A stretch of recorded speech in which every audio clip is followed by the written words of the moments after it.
John DeSando.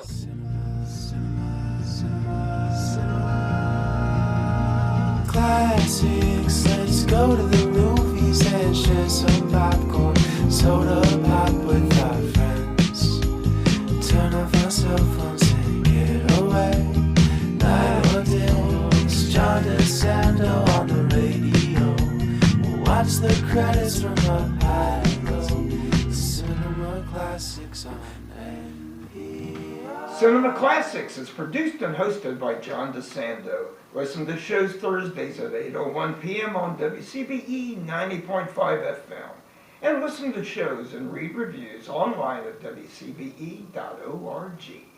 I'm John And DeSando. I'm Wayne the Undertaker, Undertone Miller. And this is Cinema Classics. It is. You know, as I was reviewing for our show today and doing Undertone, which Yes. is a horror film of a different kind, Oh, very much so. I noted that the title is actually a small U. Yes, I noticed that too when I Googled it. Yeah, Yeah, I Googled that, which I think is And- really kind of cool because we've yeah. seen titles like that before, just Yeah. slightly manipulated. And I'm trying to remember my training, and that if that comes as the first word, it really can be capitalized. Ah, in a You can sentence. change it for a sentence for the Okay. purposes of Yeah. a sentence. Well, with your little sign there, that you got away with Right. it by capitalizing the entire word. All right, look at when we go to the theater for our usually private screenings. Yes. There's no undertone there. No.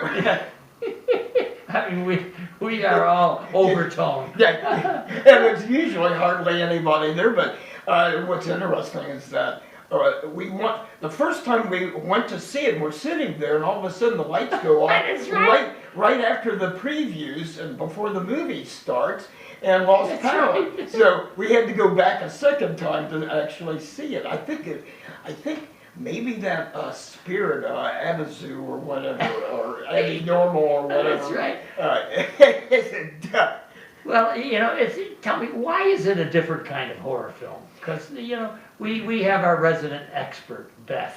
Yes. And we weren't able to get her help on this one. Yeah. But so ordinarily we do have help. So now why is this, why do we both consider it unusual? Well, yeah, I think because it's basically a one person, outside of voices of other people, a one person story outside of the comatose mama laying up in bed. But it's basically through the eyes of Evie, Evangeline, her full name, Yeah. that is our rather charming podcast host. And since, John, you've got two podcasts going, and you always have the guests there. Yeah. I think, you know, I found that really quite interesting. Yeah. But back to your original question, I think, you know, it's very claustrophobic, and also it took me a while, and afterwards I was scratching my head like, how am I going to review this? And after thinking about it, and this is a movie that really is thought-provoking afterwards, you know, and it's a little bit kind of like those unusual found footage horror movies, like Paranormal Activity and the Blair Witch Project and stuff like that.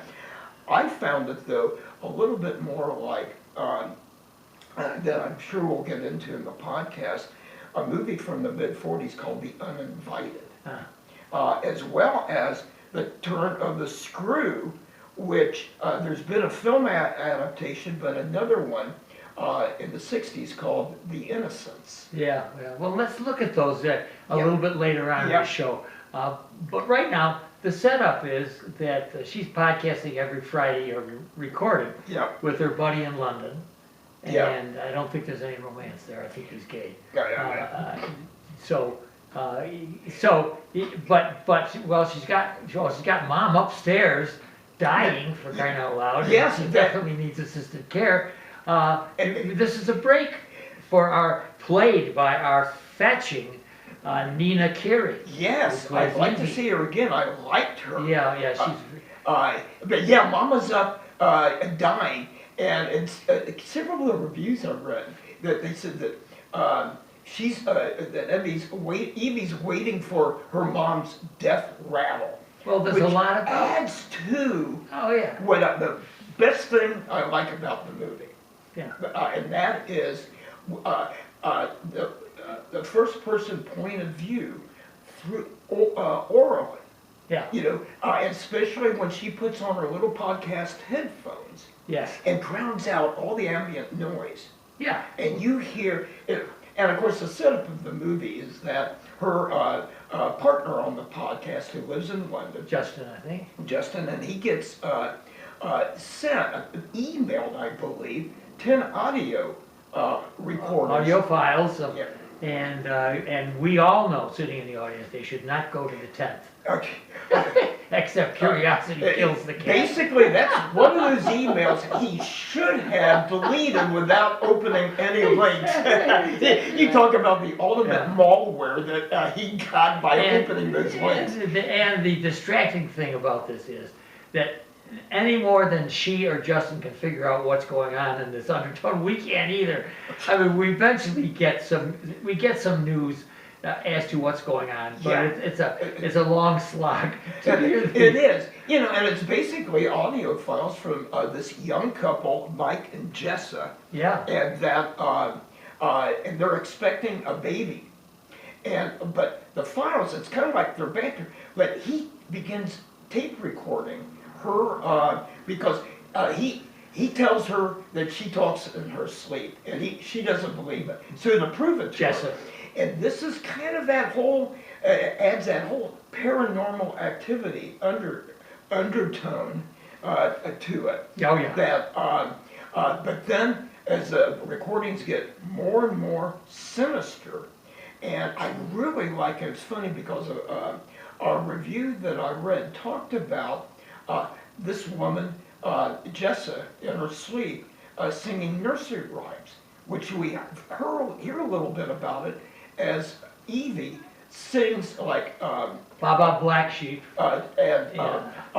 the same, but also London Bridge, the Jessa. Yeah, and she informs us that the baby in London Bridge dies. You know, and there's a strong death motif related really to kids and parents, and then throw in a whole bunch of religious iconic stuff. Very religious, iconic, and that's the one thing that went totally over my head, because in any good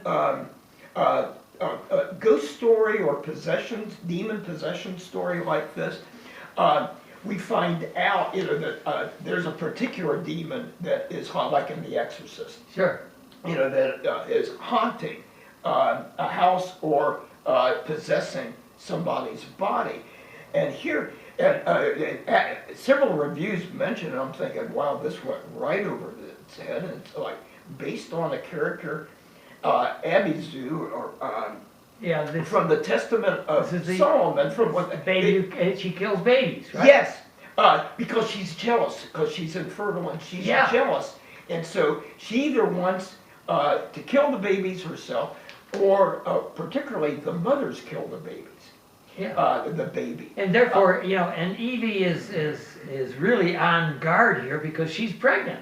Yes, she is, and she finds out during this whole thing, and is kind of debating whether, and this is where her Catholic guilt kicks in, Really? because she's trying to debate whether to terminate the pregnancy.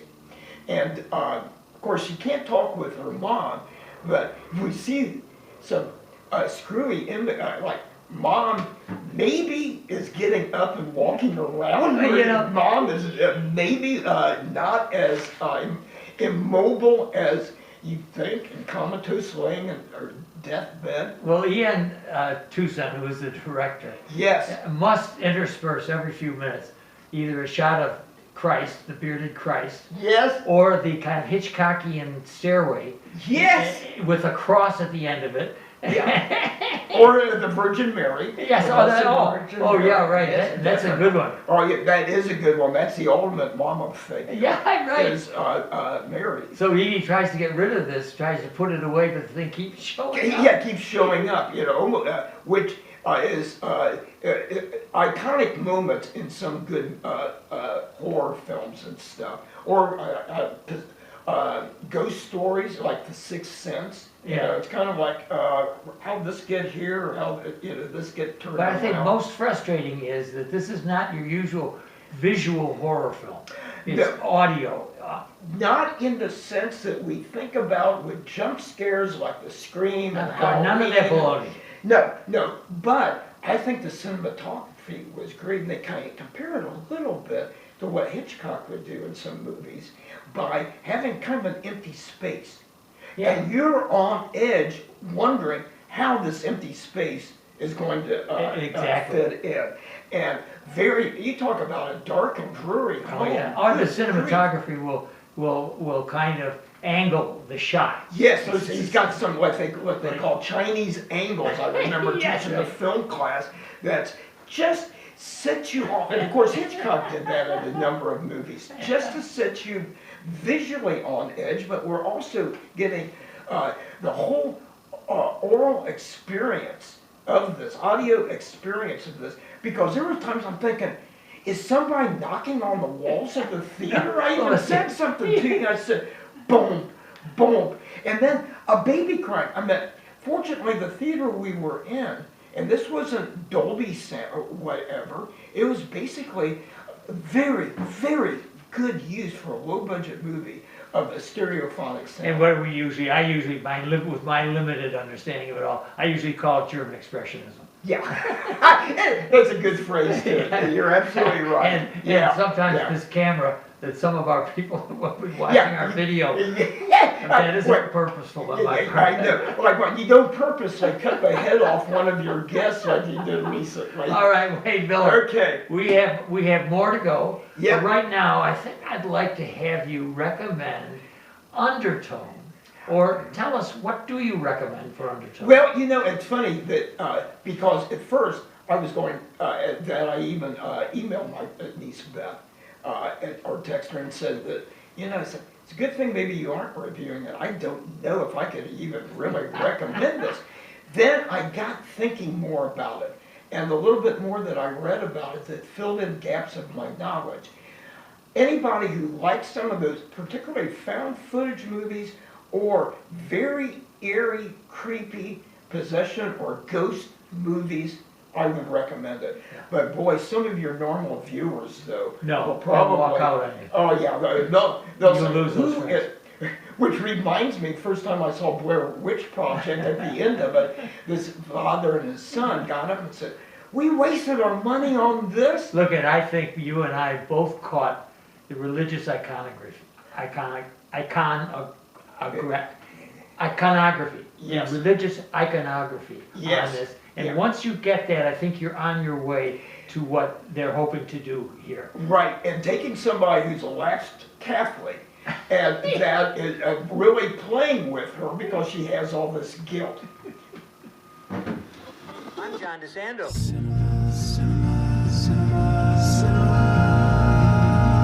Classics, let's go to the movies and share some popcorn, soda pop with our